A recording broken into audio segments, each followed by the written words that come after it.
Everyone, आज हम करेंगे क्लास 8 की एनसीईआरटी बुक का एक्सरसाइज 8.2 का क्वेश्चन नंबर 7। ये क्वेश्चन मैं आपको दो तरीकों से सिखा रही हूँ। इससे पहले जो वीडियो है उसमें मैंने आपको इसका एक तरीका समझाया है, इस वीडियो में एक दूसरा तरीका है। आप दोनों देखना, जो आपको अच्छा लगे आप उससे सॉल्व करना। तो देखते हैं क्या है question. A milkman sold 2 of his buffaloes for 20,000 each। एक मिल्कमैन ने 2 बफेलोज को बेचा है। तो बफेलो 1 एंड बफेलो 2 दोनों केस अलग अलग पढ़ेंगे। कितने में बेचा है? 20,000 रुपए में। ठीक है, तो बेचना यानी सेलिंग प्राइस आपको दिया हुआ है दोनों का, तो इसका भी 20,000 एंड इसका भी 20,000। ठीक है, आगे देखते हैं। ऑन वन, एक बफेलो पे he made a gain of 5%, उसको 5% का गेन हो रहा है। ठीक है, तो गेन 5% हो रहा है। ऑन दी अदर, उसको लॉस हो रहा है कितना? 10% का, 10% का लॉस हो रहा है। फाइंड हिज ओवरऑल गेन और लॉस। आपको ओवरऑल दोनों को बेचने के बाद उसको फाइनली गेन हुआ या लॉस हुआ, कितना हुआ वो आपको निकालना है। तो इसको करने के लिए आपको सबसे पहले ये पता होना चाहिए कि उसने खरीदा कितने में, तो सीपी पता होना चाहिए। ठीक है, तो मान लो यहाँ पे इस क्वेश्चन को हम इस तरीके से करेंगे जिसमें आप चीजों को एक्स लेते हो। ठीक है, तो मान लो सीपी जो है वो है एक्स, सीपी को एक्स लेते हैं। तो अभी मैं आपको सिर्फ ये फर्स्ट बफेलो का केस समझाऊंगी, सेकेंड को थोड़ी देर बाद करेंगे। तो देखो, अगर मान लो मेरा सीपी जो है एक्स है, ठीक है, इस सीपी में मैंने क्या प्लस किया? 5% अपना एक्स्ट्रा प्रॉफिट या गेन प्लस किया। तो सीपी में 5% प्लस करने का मतलब है यहाँ पे मैंने गेन को प्लस किया। प्लस गेन, सीपी में गेन प्लस करोगे तो आपको क्या मिलेगा? एसपी। ये बेसिक चीज है, ये आपको पता होनी चाहिए। कितने में खरीदा? मान लो 100 में खरीदा, 100 पे खरीद के आपने 5% अपना गेन यानी 5 रुपए अपना गेन ऐड किया, तो आपने 105 में बेचा होगा उस चीज को। ठीक है, इसी चीज को हम यहाँ ऐसे समझते हैं। मान लो सीपी हमें नहीं पता तो वो एक्स है, एक्स में मैंने गेन ऐड किया, मुझे गेन का परसेंटेज पता है लेकिन गेन अमाउंट नहीं पता। तो कैसे निकालते हो गेन अमाउंट? देखो, सीपी बेस में गेन परसेंट ऊपर, ठीक है, इंटू 100, यही करते हो। तो अब क्या करोगे? सीपी हमें नहीं पता, सॉरी, अब गेन हमें यहाँ पे नहीं पता है, गेन परसेंटेज पता है। तो परसेंटेज 5% को आप कैसे निकालोगे कितना गेन हुआ है? तो x का यानी सीपी का कितना परसेंट गेन हुआ होगा? 5%। तो आप क्या करोगे?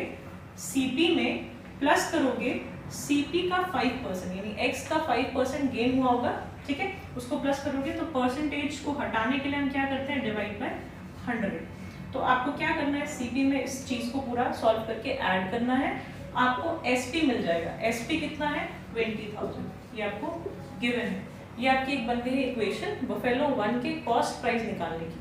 ठीक है, तो अब यहाँ से इस x की वैल्यू फाइंड आउट करो, इसको सॉल्व करोगे। मैंने ऑलरेडी सॉल्व करके रखा है, तो क्या वैल्यू आएगी? देखो, ये आपको देगा 19047.62, ये आपको सीपी देगा फर्स्ट बफेलो का। ठीक है, ऐसे ही सेकंड का केस देखते हैं। अब देखते हैं बफेलो 2 का केस। यहाँ पे आपको सेलिंग प्राइस जो है 20,000 दिया हुआ है। ठीक है, 20,000 में जो है उस बफेलो को बेचा है। अब सेकंड केस में क्या हो रहा है? 10% लॉस यानी कि 10% आपको नुकसान हो रहा है। तो सीपी को मान लेते हैं फिर से x। ठीक है, कितने में खरीदा हमें नहीं पता। इसमें लॉस को आप माइनस करोगे यानी जितने में खरीदा उसमें से लॉस हटा दो तो आपका एसपी आ जाता है।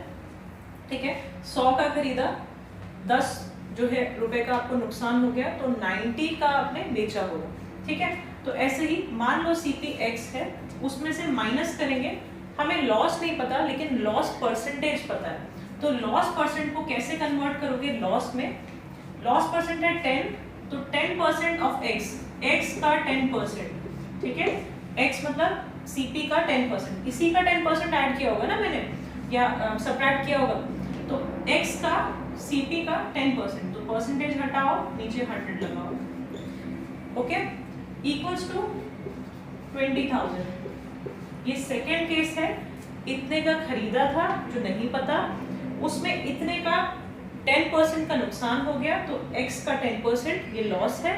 लॉस माइनस कर दोगे तो आपके पास एसपी आ जाएगा यानी कि जितने का आपने बेचा होगा। इस पूरे को सॉल्व करोगे, x की वैल्यू निकालोगे तो आंसर मिलेगा 22222.22। ठीक है, ये आपका दूसरी बफेलो का SP है, यानी selling price of the other CP of the other buffalo. ठीक है, तो यहाँ पे देखो ये आपका आंसर आया CP of the second buffalo, और ये फर्स्ट हम निकाल चुके थे। तो टोटल देखो आपसे पूछा है ओवरऑल गेन हुआ या लॉस हुआ, वो आपको बताना है। तो टोटल कितने में बेचा? 40,000 में। टोटल कितने में खरीदा? 41,269.84। इतने में खरीदा, इतने में बेचा। देखो क्लियरली खरीदने का अमाउंट ज्यादा है, यानी कि आपको लॉस हुआ है, लॉस यानी नुकसान हुआ है। कितने का? 1269.84। इतने का आपको लॉस हुआ है, ये आपका आंसर है। इस क्वेश्चन को एक दो बार खुद से जरूर करना, तभी पता चलेगा कि एक्चुअल में समझ में आया है या नहीं।